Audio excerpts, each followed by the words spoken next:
let me make a couple points about this before you start this video. This is pretty similar to the one I did last week over one-step conversions. If you haven't watched that and you're just now trying to catch up and learn this before the test, I think you should go back and watch that first video because I go into a lot of detail in that first video, which is called One-Step Conversions, about how to set up your train track and how to punch the numbers into this TI calculator that we use in class, and how to use the conversion graphic.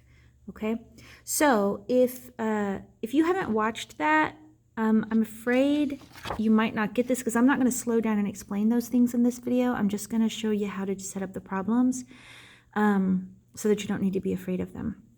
Okay, so if you have watched that video, welcome back. We're now going to do two-step conversions.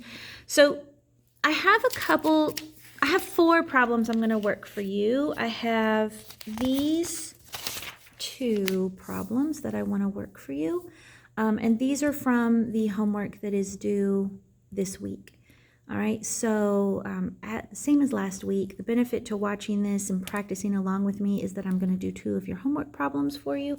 And then I'm also going to do just 2 sort of random practice problems just so we can practice setting them up. I'm going to do these first. And that way, if you feel really comfortable with this and you want to go ahead and tackle the rest of the homework, you don't have to sit through the rest of the video. I am going to go through the calculator fairly quickly. I'm going to go through the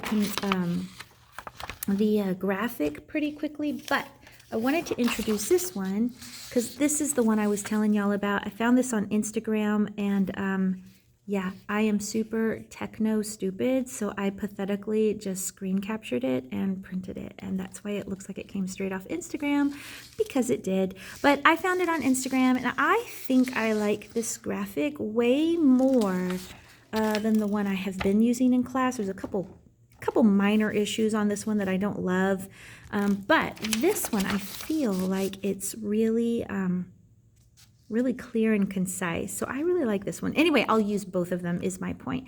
These are both available to you in Schoology. I'm going to repost this one to this week, and I think I have this one posted as well last week, and I'll repost this one as well this week. As always, you will need a periodic table to do this. What else? What am I forgetting? And a calculator, of course. Okay, let's just get started. I am going to go fairly quickly, like I said, because I'm going to try to keep this video short. So if there's some part of this you don't understand, the answer is in the video from last week titled Summers Does One-Step Conversions. All right, here we go. So this is a homework problem. How many molecules are in 189 grams of carbon tetrabromide? Okay, so first of all, whenever I see grams and I'm going to be using it to convert, I know that I'm going to need the molar mass of my substance. So let's start there. This is something you learned to do last week. This is the easy part. I'm going to line up my elements like this. Let me see if I can zoom in on that a little. I'm going to say, how many of those do I have? I have 1 carbon and 4 bromines. And then I'm going to say, what is the mass of each of those elements? So the mass of carbon is 12. The mass of bromine is, if I round that up to whole numbers, 80.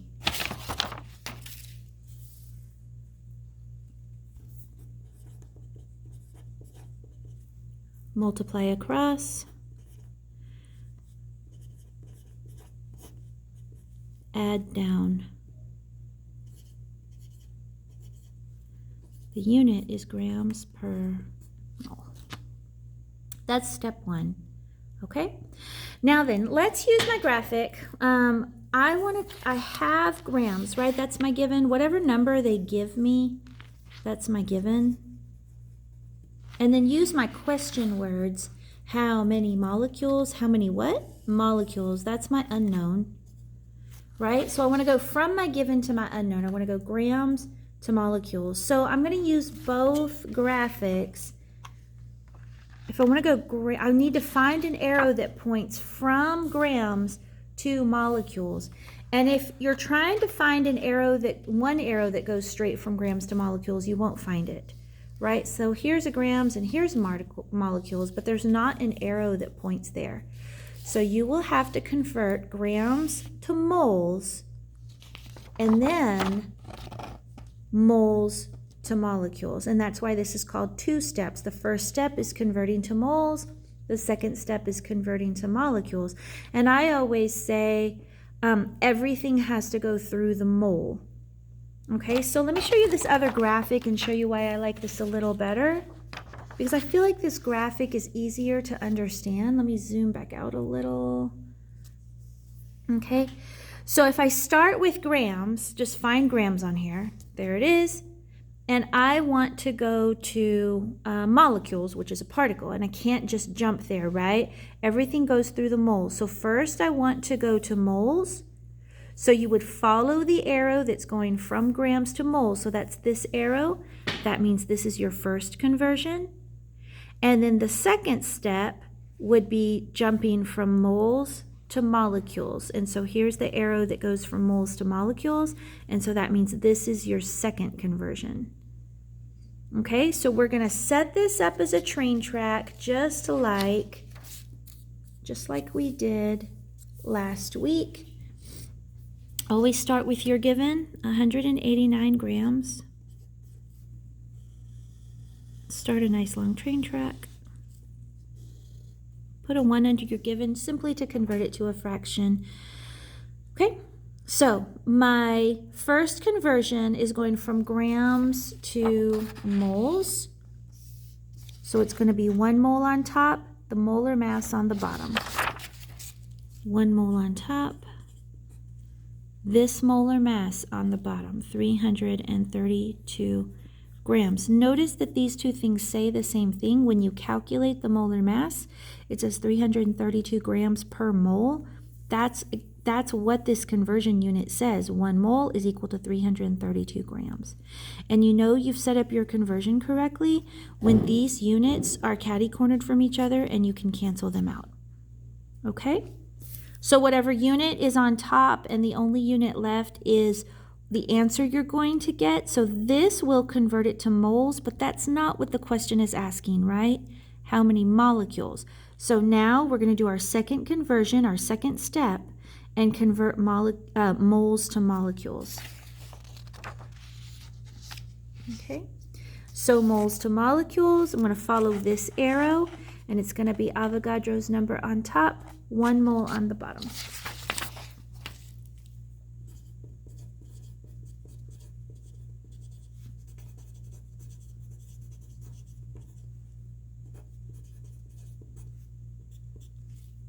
You know you set it up right when you can cancel out that unit because they're catty-cornered from each other. And you know you set it up right when your unit, the only unit you have left on your train track is the one that answers the question. Okay? Multiply across the top. So I multiply across the top and it's going to be 189 times 1 times Avogadro's number. So remember how to put this in scientific notation, 6.02. Don't say times 10, say second exponent, and then just put in the exponent. Okay, hit enter. And I'm going to get 1 point, let's call that 14, times 10 to the 26.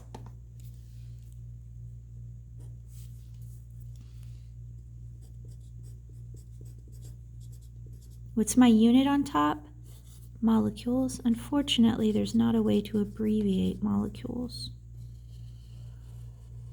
Divided by. Now just multiply across the bottom because we're just multiplying these fractions together, right? There are no units left on the bottom. So now this is simply a division problem, right? A fraction is the same thing as a division problem. So this number divided by 332, I still have that number in my calculator. So I'm going to say divided by 332, and I get 3.4 times 10 to the 23.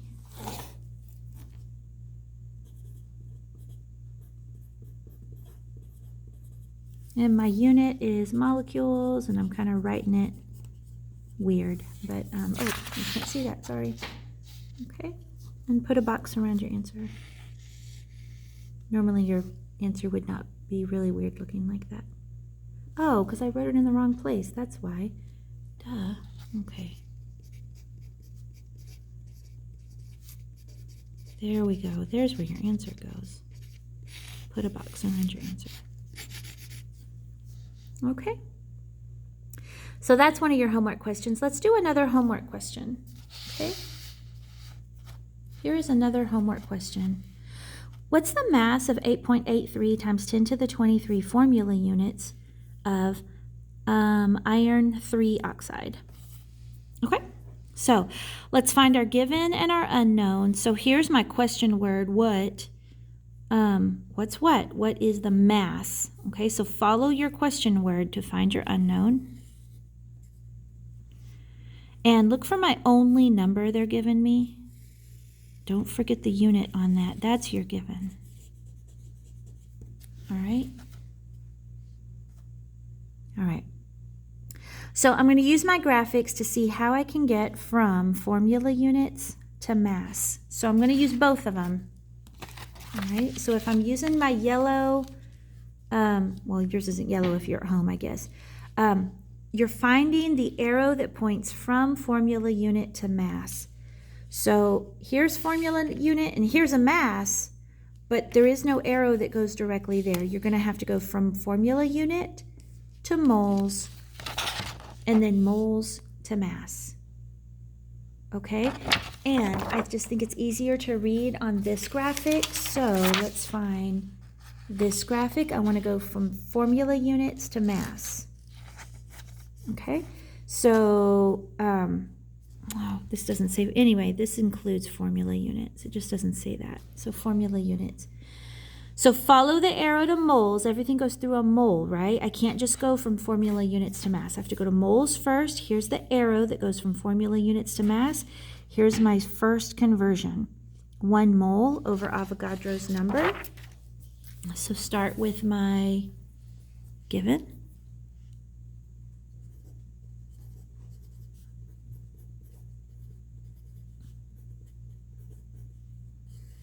Draw my nice long train track. And then my conversion was 1 mole over Avogadro's number.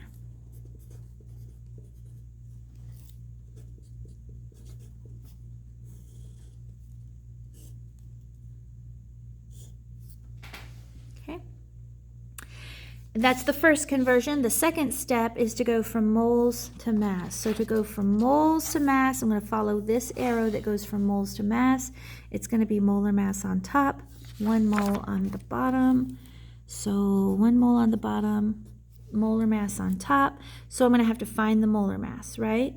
So let's find the molar mass of iron 3 oxide. So I'm going to do this over on the side. I'm going to say iron and oxygen. I have 2 irons and 3 oxygens. The mass of iron is 56. The mass of oxygen is 16.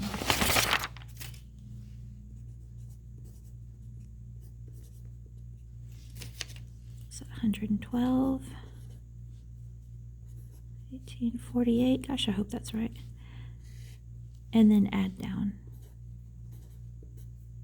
The unit is grams per mole. All right, so there's your molar mass. Okay. Okay. Oh, and that goes right there. 160 grams per 1 mole. 1 mole of this weighs 160 grams. That's what that means. Okay. All right. We can cancel out mole. If you're kind of mathy and astute, you might think to yourself, can't I just cancel out this 10 to the 23rd? Yes, you can. If that doesn't feel good to you, if you're not real comfortable with math, don't do that if it's going to confuse you, okay? But yes, if you have a 10 to the 23 on top and a 10 to the 23 on bottom, you can definitely cancel those out, and that makes your math on the calculator a little simpler. All right, now we're just multiplying together these fractions. Multiply across the top. 8.83 times 160 is 1412.8. And what's my unit on top? The only one left that didn't get canceled out. Divided by 6.02, because I multiplied everything across the bottom. Right? And now this is just a division number, so that divided by 6.02 is 234.7 grams. Don't forget your unit. Put a box around your answer. So that's also one of your homework problems. Okay. I wanted to do 2 more. So if you feel like you have it and you don't really need any more explanation on how to use the graphics or the math, you're free to go. If you'd like to keep practicing with me, I have 2 more examples because you can also go from volume to moles on this. So I have an example that I wanted to do for you, how to do that, just in case you don't feel like you could intuit that. Okay. So I'll just do these 2 examples kind of quickly, okay? How many moles of nitrogen gas are there in 16.8 liters of this gas at ATP? Okay, so start with our given. Find the only number they give us, 16.8 liters. That's our given. And then find my unknown. Find my question words. How many what moles? That is my unknown. Okay, so I'm going to set up my train track. Start with my given. 16.8 liters.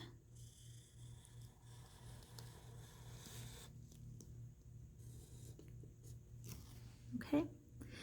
And I want to go from liters to moles. So this is actually a 1-step, not a 2-step. So I guess I should have chosen a different, maybe converted that to grams. But anyway, I didn't catch that when I wrote it down, and we're just going to go with it. So this is pretty simple, actually. Going from liters of a gas at STP, it doesn't say it on here. Oh, yes, it does. It says it right there. To moles, here is your conversion. 1 mole on top, 22.4 liters on bottom. That's a fixed number. Okay, 22.4 liters on the bottom. And it's going to say the same thing on here. I'm going from liters to moles. So liters to moles, here we go. Here's my conversion. And as an aside, my son, who's a senior in high school, always complains that teachers use Comic Sans for everything. So my apologies to the OCD kids out there who really hate Comic Sans, but this is the way it was on Instagram, and y'all know I'm too dumb to rewrite it and fix it, so that's the way it is. All right, and look, that's done because this is just a 1-step conversion. I didn't even need the rest of this train track. That's it. This is a 1-step conversion. My liters cancels out. Cancel? Liters cancels. The unit cancels. Anyway, it doesn't matter. Multiply across the top is going to be 16.8. Oh, yeah, I don't have to do that. Times 1 is 16.8. Go back and find your unit on top. It's moles divided by.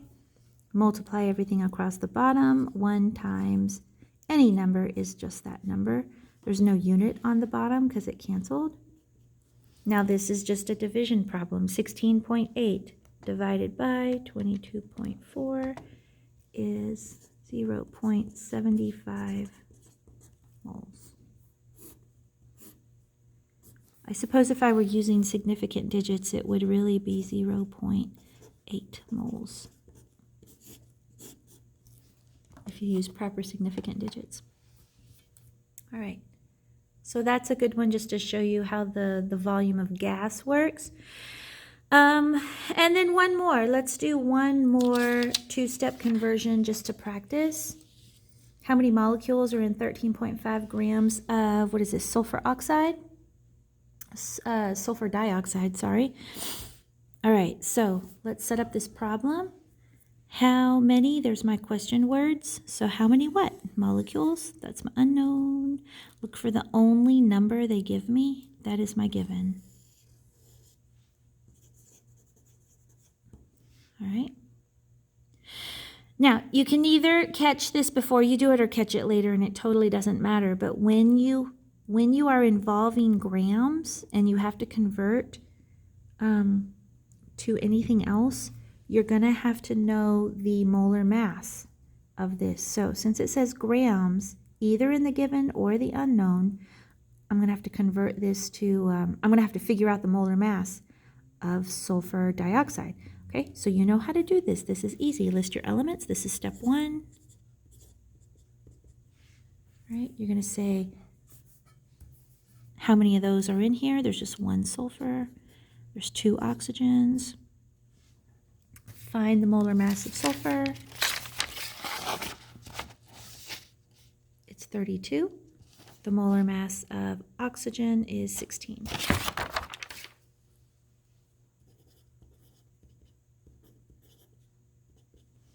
Okay. Multiply across. 1 times 32 is 32. 2 times 16 is 32. And then add down. The unit on that is grams per mole. I was trying to do a wiggly line and it looks really stupid. Sorry. I'm trying to be fancy and crap. Okay, then step 2 is setting up our train tracks. Start with our given, 13.5 grams.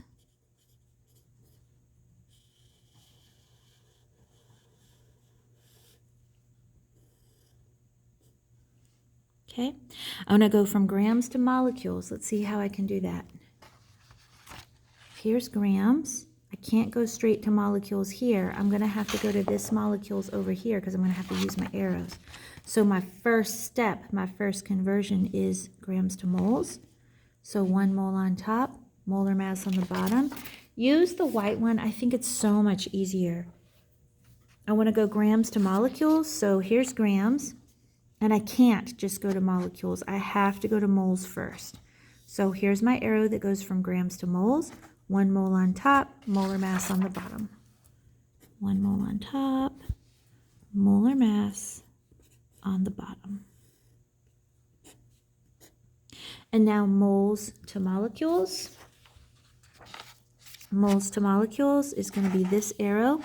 Avogadro's number on top, 1 mole on the bottom.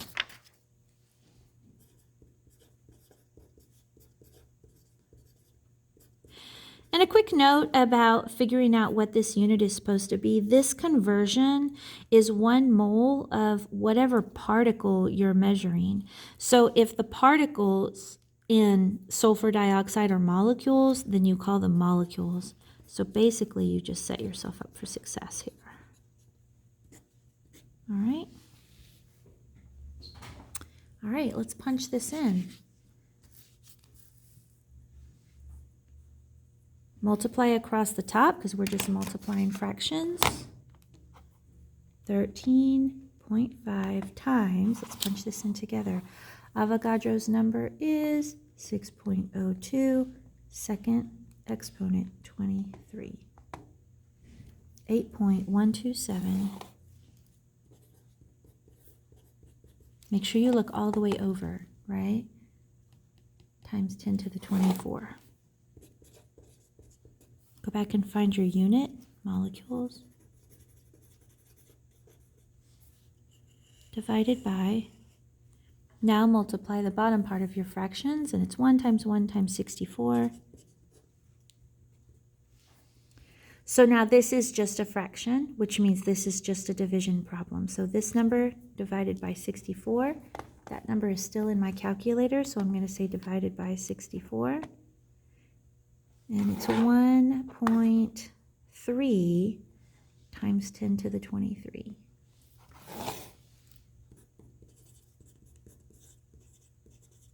Molecules. Put a box around your answer.